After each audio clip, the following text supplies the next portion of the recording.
अस्सलाम वालेकुम मित्रों तो वीरो, शाद खान तुहाडा भरा तुहाडे वास्ते लैके आया एक बहुत ही प्यारी पंजाबी गज़ल जिहड़ी कि मैं अपने पंजाबी भरावां से लिखी है। 1947 ਦੇ ਵਿੱਚ ਜਦੋਂ पाकिस्तान अलग हो गया तो हिंदुस्तान अलग हो गया, उन्होंने भरावां से भी ये गज़ल बहुत अच्छी है। अगर मेरी गज़ल तुहानू अच्छी लगे तो मेरे चैनल सबसक्राइब करो ताकि मैं तुहानू आने वाले बच्चे होर भी अच्छी अच्छी वीडियो दिखा सकां। सन 47 ਵਿੱਚ ਇੱਕੋ ਦੇਸ਼ ਵਿੱਚੋਂ ਨਿਕਲੀਆਂ ਦੋ ਧਰਤੀਆਂ, ਵੱਖ-ਵੱਖ ਹੋ ਗਏ ਦੋਨੋਂ, ਇੱਕ ਪਾਕਿਸਤਾਨ ਤੇ ਦੂਸਰਾ ਹਿੰਦੁਸਤਾਨ। ਪੰਜਾਬੀ ਭਰਾ ਵੰਡੇ ਗਏ, ਕੋਈ ਇੱਧਰ ਤੇ ਕੋਈ ਉੱਧਰ, ਕਤਲੋ ਗਾਰਤ ਹੋਏ ਬਹੁਤ, ਪਰ ਦਿਲਾਂ ਦੀਆਂ ਮੁਹੱਬਤਾਂ ਖਤਮ ਨਾ ਕਰ ਸਕਿਆ ਕੋਈ।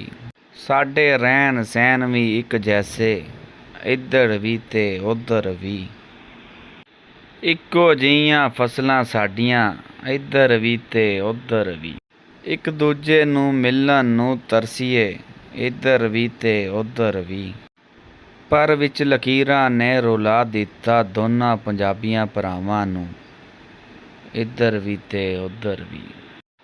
ਪੰਜਾਬ ਦੀ ਇਹ ਧਰਤੀ ਬਹੁਤ ਸੋਹਣੀ, ਇੱਧਰ ਵੀ ਤੇ ਉੱਧਰ ਵੀ।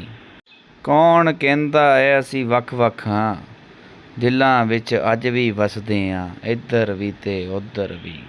ਜਿੱਥੇ ਜੰਮੇ ਪੱਲੇ ਅਸੀਂ, ਉੱਥੋਂ ਪਰਾਇਆ ਕਰ ਦਿੱਤਾ, ਇੱਧਰ ਵੀ ਤੇ ਉੱਧਰ ਵੀ। ਇਹਨਾਂ ਦੇਸ਼ ਦੀਆਂ ਲਕੀਰਾਂ ਨੇ ਸਾਨੂੰ ਪੰਜਾਬੀਆਂ ਨੂੰ ਵੱਖ-ਵੱਖ ਕਰ ਦਿੱਤਾ, ਇੱਧਰ ਵੀ ਤੇ ਉੱਧਰ ਵੀ। ਸਨ 47 ਸਾਨੂੰ ਨਹੀਂ ਉਹ ਭੁੱਲਦਾ, ਜਦੋਂ ਵੱਖ-ਵੱਖ ਹੋਏ ਸੀ ਅਸੀਂ, ਇੱਧਰ ਵੀ ਤੇ ਉੱਧਰ ਵੀ।